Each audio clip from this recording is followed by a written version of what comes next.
Hello guys, ఎల్టెక్స్ క్లాసెస్కి స్వాగతం. రీసెంట్గా ఎస్ఎస్సి సిజిఎల్ 2025 నోటిఫికేషన్ రిలీజ్ చేసింది. నియర్లీ 14,582 పోస్టులు. తక్కువేం కాదు, లాస్ట్ ఇయర్తో పోల్చుకుంటే తక్కువైనా కూడా తక్కువ పోస్టులు ఏం కాదు. అంత ఎక్కువ పోస్టులతో మనకి నోటిఫికేషన్ రిలీజ్ చేసింది. అవి group B and group C కేటగిరీలో ఉన్న పోస్టులు. So group B group C అంటే జస్ట్ బిలో సివిల్స్లో రిక్రూట్ అయిన వాళ్ళు ఎలా ఉంటారో ఆ ర్యాంక్ కంటే జస్ట్ దానికంటే తక్కువ ర్యాంకులో ఉండే పోస్టులు మనకి గ్రూప్ బి గ్రూప్ సిలోకి వస్తాయి. అంటే చాలా మంచి పొజిషన్స్ అండి. ఓకే, సో ఈ నోటిఫికేషన్ గురించి డీటెయిల్గా డిస్కస్ చేద్దాం. సో ఫస్ట్ ఇక్కడ మనకి నోటిఫికేషన్లో డేట్స్ మెన్షన్ చేశాడు. మనకి అప్లికేషన్ డేట్ ఎప్పటి నుంచి స్టార్ట్ అవుతుందంటే ఆల్రెడీ నిన్నటి నుంచి స్టార్ట్ అయిపోయిందండి. 9th June 2025 నుంచి స్టార్ట్ అయింది. జూలై 4వ తారీఖు వరకు అప్లై చేసుకోవచ్చు. మీరు లాస్ట్ డేట్ గుర్తుపెట్టుకోండి, మైండ్లో పెట్టుకోండి. జూలై 4 అంటే లాస్ట్ డేట్ వరకు ఆగొద్దు. ఎందుకంటే లాస్ట్ డే రష్ అనేది ఎప్పుడు కూడా ఎస్ఎస్సిలో కామన్గా ఉంటుంది. సో దానికి బలి కావద్దు, ముందుగానే అప్లై చేసుకోండి. అట్ ద సేమ్ టైం మీరు ఫీ పే చేయడానికి ఇంకొక రోజు ఎక్స్ట్రా ఉంటుంది కాబట్టి ఓకే, 5th జూలై వరకు కూడా మీరు ఫీ పే చేసుకునే అవకాశం ఉంది, నైట్ 11 వరకు. బట్ ఆ డేట్ల కోసం చూడకండి, వీలున్నంత వరకు ఇప్పుడే ఈ జూన్ మంత్లోనే కంప్లీట్ చేసుకోవడానికి ట్రై చేయండి. అలాగే ఇక్కడ మీకు కరెక్షన్కి కూడా డేట్స్ మెన్షన్ చేశాడు. అంటే ఒకవేళ మీరు అనుకోకుండా ఏదైనా తప్పులు చేస్తే అప్లికేషన్లో వాటిని కరెక్ట్ చేసుకోవచ్చు జూలై 9 నుంచి జూలై 11 వరకు. బట్ మ్యాక్సిమం తప్పులు చేయకుండా ఉండడానికి ట్రై చేయండి, తప్పులు అవాయిడ్ చేసుకోండి. ఒక ప్రతిసారి మోడిఫికేషన్ మనకి చేసుకోవచ్చు, కానీ అంతకంటే ముందు తప్పు జరగకుండా చూసుకోవడం మంచిది. ఓకే, అలాగే టైర్ 1 ఎగ్జామ్ ఎప్పుడు ఉండొచ్చు మనకు తెలిసిందే. సీజన్లో టైర్ 1 టైర్ 2 రెండు లెవెల్స్ ఉంటాయి. అయితే టైర్ 1 ఎగ్జామ్ మనకి మ్యాక్సిమం ఆగస్టు 13వ తారీఖు నుంచి ఆగస్టు 30 వరకు జరగవచ్చు అని చెప్తున్నారు.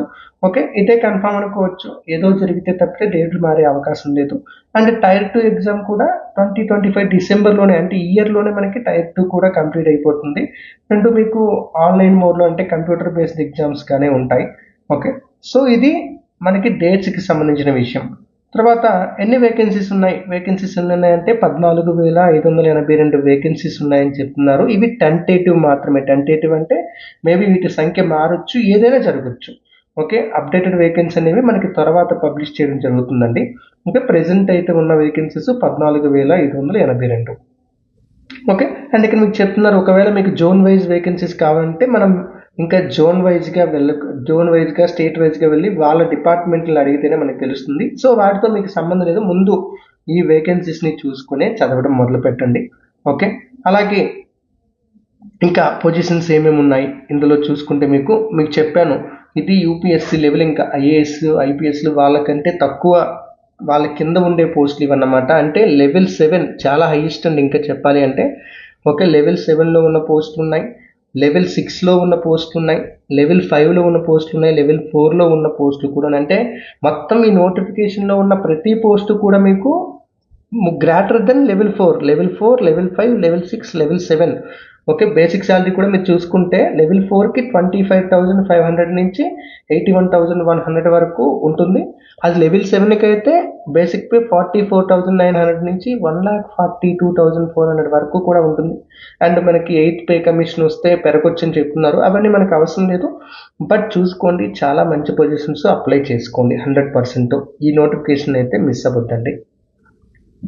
ఇప్పుడు మోస్ట్ ఇంపార్టెంట్లీ ప్రతి ఒక్కరికి డౌట్ ఏంటంటే ఈ నోటిఫికేషన్ నేను అప్లై చేయొచ్చా, నాకు ఎలిజిబిలిటీ ఉందా లేదా, అంటే ఏజ్ లిమిట్ ఉందా లేదా, ఎడ్యుకేషనల్ క్వాలిఫికేషన్ సరిపోతుందా లేదా. అయితే ఒకసారి ఏజ్ లిమిట్ చూసుకుంటే ఎస్ఎస్సి ఇచ్చిన ఏజ్ లిమిట్ చూడండి అన్న, మనకి కొన్ని పోస్టులకి 18 to 27 years వరకు ఉన్నాయి, కొన్ని పోస్టులకి 20 to 30 years వరకు ఉన్నాయి, కొన్ని పోస్టులకి 18 to 30 years, కొన్ని పోస్టులకి 18 to 32 years వరకు కూడా ఉన్నాయి. అంటే 30 సార్ మా ఏజ్ 30 దాటేసింది, మేము రాయొచ్చా? అవును, మీరు రాయొచ్చు. మీకు కూడా ఒక పోస్ట్ ఉంది 18 to 32 years ఏజ్ ఉన్న వాళ్ళకి ఒకే ఒక పోస్ట్కి మీరు ఎలిజిబిలిటీ ఉంటారు. అదే జూనియర్ స్టాటిస్టికల్ ఆఫీసర్, జేఎస్ఓ అనే పోస్ట్కి మీరు ఎలిజిబుల్గా ఉంటారు, గుర్తుపెట్టుకోండి. మిగతా అన్నింటికి కూడా మనకి 18 to 27, 18 to 30 ఇలానే ఉన్నాయి. మ్యాక్సిమం లెవెల్ 7 పోస్టులు అనేవి కూడా 30 years వరకు ఉన్నాయండి. అది మీకు ఇంకా బెనిఫిట్ అనుకోవాలి, ఎందుకంటే 30 years వరకు ఉన్న వాళ్ళు లెవెల్ 7 పోస్టులు అంటే పెద్ద పోస్టులు అన్నింటికి కూడా ఎలిజిబిలిటీ ఉన్నారు. చిన్న చిన్న పోస్టులకి అంటే లెవెల్ 5 లెవెల్ 4కి మాత్రమే 27 ఇయర్స్ ఏజ్ లిమిట్ ఉంటుంది, గుర్తుపెట్టుకోండి. సో ఏం ఆలోచించకుండా ఏజ్ 32 ఇయర్స్ ఉన్న వాళ్ళు కూడా మీరు అప్లై చేసుకోవచ్చు జూనియర్ స్టాటిస్టికల్ ఆఫీసర్కి. అలాగే మీకు ఏజ్, సార్ మరి నా ఏజ్ కరెక్ట్గా ఉందా లేదా క్యాలిక్యులేట్ చేయాలి, ఏజ్ క్యాలిక్యులేటర్ ఏం అవసరం లేదు, ఇక్కడే మీకు ఇచ్చేసారు, ఒకసారి పాస్ చేసుకుని చూడండి. ఓకే సార్ నాకు 32 ఇయర్స్ అయ్యాయా లేదా డౌట్ సార్, నాకు 30 ఇయర్స్ అయ్యాయా లేదా కమిషన్ ప్రకారం అని డౌట్ ఉంటే మీరు 1995 ఆగస్టు 2వ తారీఖు తరువాత పుట్టి ఉంటే మీకు 30 ఇయర్స్ ఇంకా కంప్లీట్ అవ్వలేదు అంటే ఆ డేట్కి, సో మీరు ఈ పోస్ట్కి అప్లై చేయడానికి ఎలిజిబుల్లే. అంటే ఇంకేం ఆలోచించకండి, క్లియర్గా అప్లై చేసుకోండి నోటిఫికేషన్కి. 32 ఇయర్స్ డౌట్ ఉంటే మీరు 1993 ఆగస్ట్ 2 తర్వాత పుట్టి ఉంటే మీరు ఖచ్చితంగా ఈ 32 ఇయర్స్ అంటే జేఎస్ఓ పోస్ట్ ఏదైతే ఉందో జేఎస్ఓ పోస్ట్కి మీరు ఖచ్చితంగా ఎలిజిబుల్ ఉంటారు. అప్లై చేసుకోండి, ఎటువంటి ఆలోచన పెట్టుకోవద్దు. ఓకే, తర్వాత ఏజ్ లిమిట్ తర్వాత అయితే ఇప్పుడు మీకు తెలుసు మామూలుగా మనకి ఏజ్ రిలాక్సేషన్ ఎప్పుడు ఉంటుంది, ఎస్సీ ఎస్టీకి 5 ఇయర్స్, ఓబీసీకి 3 సంవత్సరాలు, అలాగే పర్సన్స్ విత్ డిజబిలిటీస్ ఎవరైతే ఉంటారో ఓకే వాళ్ళకి అన్రిజర్వ్డ్ కేటగిరీలో 10 ఇయర్స్, అలాగే ఓబీసీలో అయితే 10+3 13 ఇయర్స్, ఎస్సీ ఎస్టీలో అయితే 10+5 15 ఇయర్స్ వరకు ఏజ్ రిలాక్సేషన్ ఉంటుంది. ఎవరైనా ఎక్స్ సర్వీస్ మెన్ ఉంటే వాళ్ళకి 3 ఇయర్స్ వరకు ఏజ్ రిలాక్సేషన్ ఉంటుంది. ఓకే, ఆ 3 ఇయర్స్ కూడా ఏంటంటే మీ ఏజ్ ఎంతైతే ఉందో 2025 ఆగస్ట్ 1కి ఎంత ఏజ్ అయితే ఉందో దానిలోంచి మీ మిలిటరీ సర్వీస్ని డిడక్ట్ చేసేసాక దీన్ని క్యాలిక్యులేట్ చేస్తారండి. ఓకే, సో అలాగే ఆపరేషన్లో ఆల్రెడీ పనిచేస్తున్న డిఫెన్స్ పర్సనల్ ఎవరైతే ఉంటారో ఓకే అంటే డ్యూటీలో ఉన్నప్పుడు ఎవరైనా డిసేబుల్ అయ్యి ఉంటే వాళ్ళకి 3 ఇయర్స్. ఓకే, ఇలా ఇంకొక మిగతా విషయాలు కూడా మనకి చెప్పడం జరిగింది. సో ఏజ్ పరంగా మీరు ఇంకా ఆలోచించాల్సిన పని లేదు. తర్వాత క్వాలిఫికేషన్, ఎడ్యుకేషన్ క్వాలిఫికేషన్, అసలు ఎడ్యుకేషన్ క్వాలిఫికేషన్ ఉంటే మీరు అప్లై చేసుకోవచ్చు. జనరల్గా ఈ కంబైన్డ్ గ్రాడ్యుయేట్ లెవెల్ అనేది ఏ గ్రాడ్యుయేట్స్కైనా కూడా ఎలిజిబిలిటీ ఉంటుందండి. ఏ గ్రాడ్యుయేట్కైనా అంటే డిగ్రీ అయి ఉండొచ్చు, ఎంబీబీఎస్ అయి ఉండొచ్చు, బీటెక్ అయి ఉండొచ్చు. ఓకే, ఎవరికైనా కూడా ఇది ఎలిజిబుల్గానే ఉంటుంది. అంటే bachelor degree from a recognised university or equivalent అంటే దానికి సరితూగే ఏదైనా కూడా మీరు దాని సరితూగే క్వాలిఫికేషన్ ఏదైనా ఖచ్చితంగా ఎలిజిబుల్లే. అయితే కొన్ని పోస్టులకి మాత్రం స్పెషల్గా కొంత వేరేగా ఇచ్చాడండి. ఓకే, ఎలిజిబిలిటీ ఏంటంటే ఒకటి జూనియర్ స్టాటిస్టికల్ ఆఫీసర్, మీకు చెప్పాను కదా 32 ఇయర్స్ వరకు ఏజ్ లిమిట్ ఉందని. దానికి ఏంటంటే బ్యాచిలర్ డిగ్రీయే, బట్ మీరు ఇంటర్మీడియట్లో అంటే 12th స్టాండర్డ్లో ఖచ్చితంగా మీరు మ్యాథమెటిక్స్ సబ్జెక్ట్లో ఉండాలి అండ్ ఆ మ్యాథ్స్లో 60% మార్క్స్ స్కోర్ చేసి ఉండాలి. 12th స్టాండర్డ్ అంటే మీరు ఇప్పుడు ఏపీలో ఇంటర్మీడియట్ చదువుంటే అందులో మొత్తం 300 మార్కులకు ఉంటాయి కదా. ఓకే, ఇంటర్మీడియట్లో మ్యాథ్స్ ఆ 300 మార్కులకి 60% అంటే ఒక 180 వరకు స్కోర్ చేస్తే సరిపోతుంది. ఓకే, లేదు స్టాటిస్టిక్స్లో ఏదో ఒక సబ్జెక్ట్తో బ్యాచిలర్ డిగ్రీ ఉన్నా సరిపోతుంది. ఇది ఎలాగో కామన్, ఇది అందరికీ తెలిసిందే. అంటే ఇప్పుడు మీరు చాలామంది ఇప్పుడు ఎంపీసీ వాళ్ళు ఉంటారు, ఎంపీసీ వాళ్ళు ఉన్నారంటే మీరు ఖచ్చితంగా జేఎస్ఓ పోస్ట్కి ఎలిజిబుల్లే. ఓకే, బట్ మార్క్స్ మాత్రం 60% కంపల్సరీ ఉండాలి. ఓకే, అలాగే స్టాటిస్టికల్ ఇన్వెస్టిగేటర్ గ్రేడ్ 2 ఉంది. ఓకే, ఈ రెండు కూడా ఏంటంటే ఇవన్నీ స్టాటిస్టిక్స్కి సంబంధించినవి కాబట్టి మ్యాథ్స్ నాలెడ్జ్ కంపల్సరీ అనమాట. సో ఇందులో ఏంటంటే వీళ్ళకి బ్యాచిలర్ డిగ్రీ ఉండాలి స్టాటిస్టికల్ ఇన్వెస్టిగేటర్కి. Okay, with any subject okay with statistics as one of the subjects from a recognised university అంటే స్టాటిస్టిక్స్ని ఒక సబ్జెక్ట్గా కలిగి ఉన్న డిగ్రీని మీరు చేసి ఉండాలన్నమాట. ఓకే, సో ఈ 2 పోస్టులకి తప్ప మిగతా అన్ని పోస్టులకి కూడా జస్ట్ గ్రాడ్యుయేషన్ అంతే, ఇంకేం స్పెషల్గా మెన్షన్ చేయలేదు. ఓకే, అదేవిధంగా సార్ ఇప్పుడు మేము ఫైనల్ ఇయర్ చదువుతున్నాము, మేము అప్లై చేసుకోవచ్చు సీజీఎల్కి 100% అప్లై చేసుకోవచ్చు. బట్ కండిషన్ ఏంటంటే మీరు అప్లై చేసే అంటే మీరు ఇప్పుడు అప్లై చేసేసారు, బట్ అప్లై చేసిన తర్వాత మీరు కరెక్ట్గా ఆగస్టు 1, 2025 అంటే కరెక్ట్గా ఇంకో 2 months ఉంది.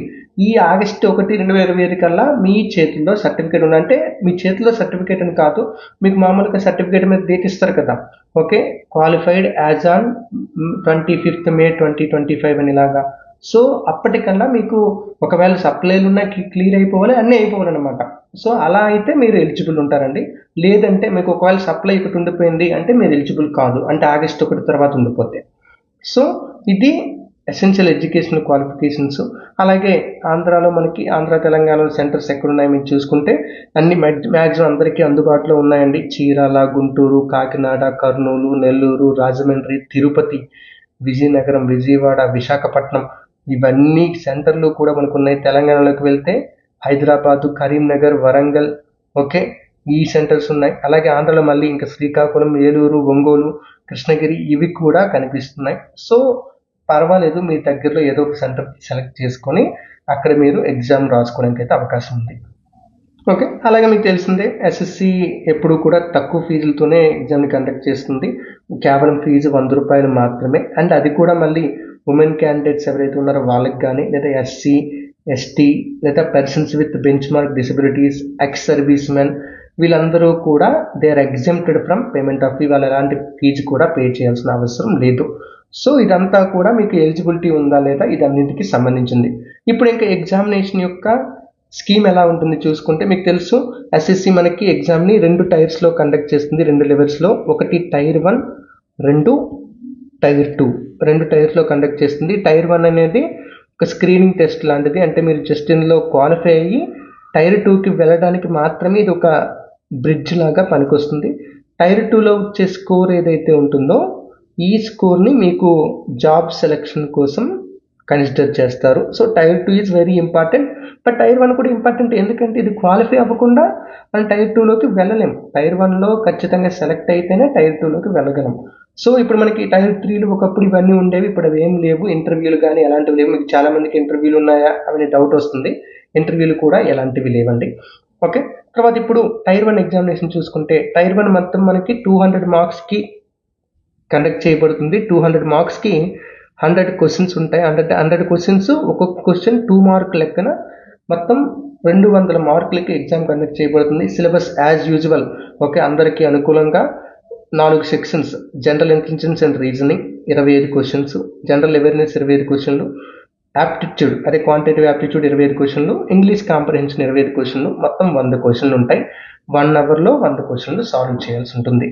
ఓకే, సో అంటే ఎవరికి మీకు ఏదో అన్ని సబ్జెక్టులు స్ట్రెంత్ లేకపోయినా ఒక 3 సబ్జెక్టులు స్ట్రెంత్ ఉన్నా కూడా ఖచ్చితంగా టైర్ 1ని మీరు క్రాక్ చేసే అవకాశం ఉంది. ఒక్కొక్కసారి అంటే 3 సబ్జెక్టులు మంచి స్ట్రెంత్ ఉండి ఒక సబ్జెక్టు పూర్తిగా తెలియకపోయినా చేసే అవకాశం అయితే ఉంటుందండి.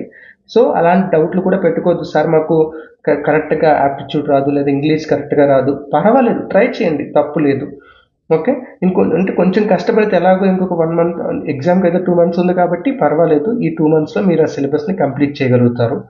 ఓకే, అదేవిధంగా టైర్ 2 ఎగ్జామ్కి వచ్చేటప్పటికి టైర్ 2 ఇప్పుడు ఏంటంటే ఒకప్పుడు చాలా అంటే మొత్తం అంతా ఇంగ్లీషు, యాప్టిట్యూడ్ ఇవే ఉండేవి. బట్ ఇప్పుడు టైర్ 2 ఏం చేశారు, కొన్ని సంవత్సరాల నుంచి మొత్తం సేమ్ ప్రిలిమ్స్ సిలబస్ ఎలా ఉందో, టైర్ 1 సిలబస్ ఎలా ఉందో టైర్ 2 కూడా సిలబస్ అలానే ఉంటుంది.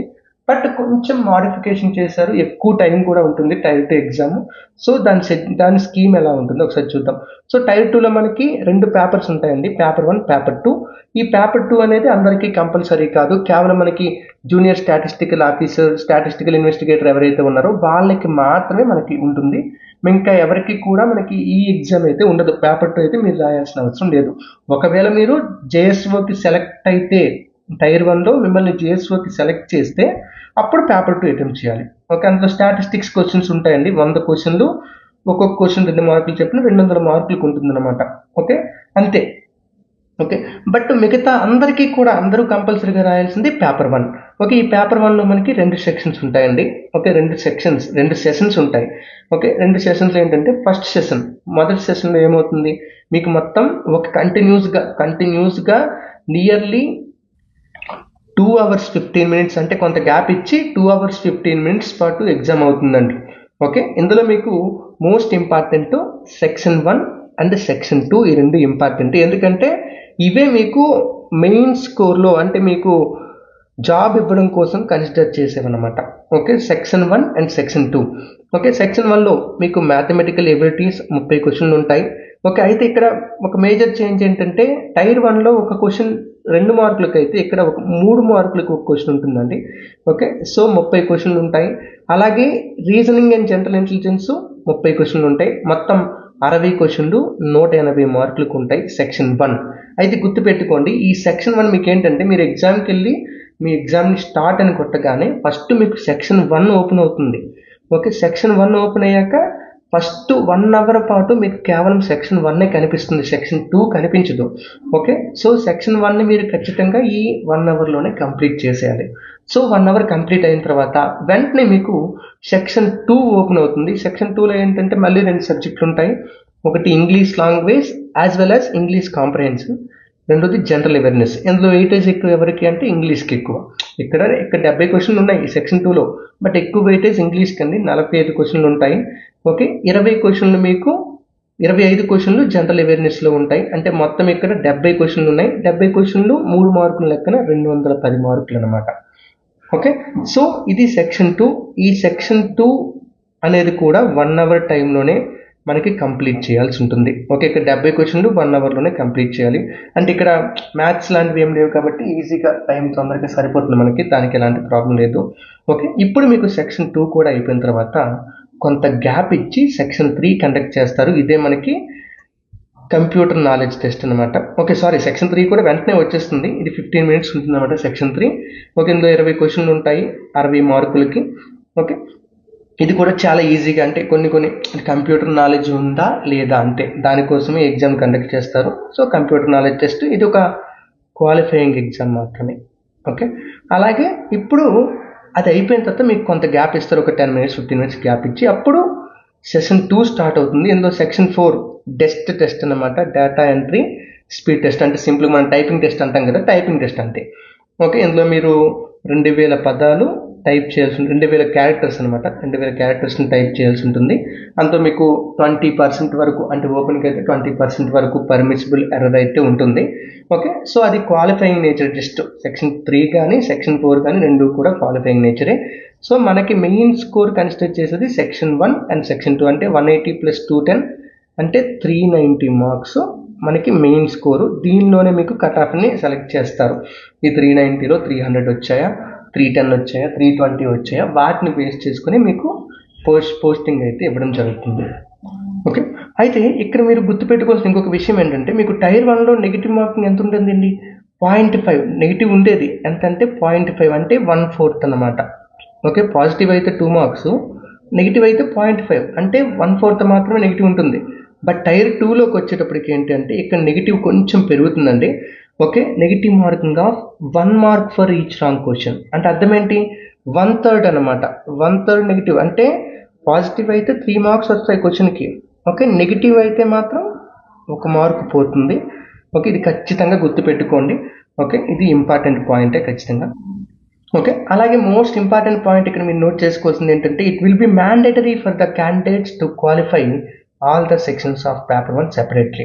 మొత్తం 4 sections, section 1, section 2, section 3, section 4. Okay, 4 sections tier 2లో ఖచ్చితంగా క్వాలిఫై అవ్వాలి. 4 సెక్షన్లు క్వాలిఫై అవ్వకుండా ఉండదు.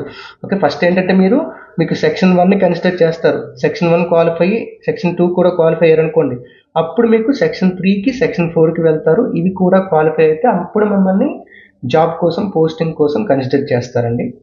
ఓకే, అలాగే ఇంకా మీరు అప్లై చేసేటప్పుడు ఇంకొక విషయం గుర్తుపెట్టుకోవాల్సింది ఏంటంటే కొన్ని పోస్టులకి ఫిజికల్ స్టాండర్డ్స్ కూడా అవసరం. లైక్ ఇన్స్పెక్టర్ సిబిఐసిలో, లేదా ఇలా ఈ పోస్టులన్నీ ఉన్నాయి కదా మీకు కనిపిస్తున్నాయి కదా, వీటన్నింటికి కూడా 100% ఫిజికల్ స్టాండర్డ్స్ కావాలి. ఫిజికల్ స్టాండర్డ్స్ ఎంత ఉండాలి సార్ అంటే మీకు కావాలంటే నేను చూపిస్తున్నాను, ఒకసారి జూమ్ చేసుకొని చూడండి. మీకు ఫిజికల్ స్టాండర్డ్స్ కూడా క్లియర్గా కనిపిస్తాయి.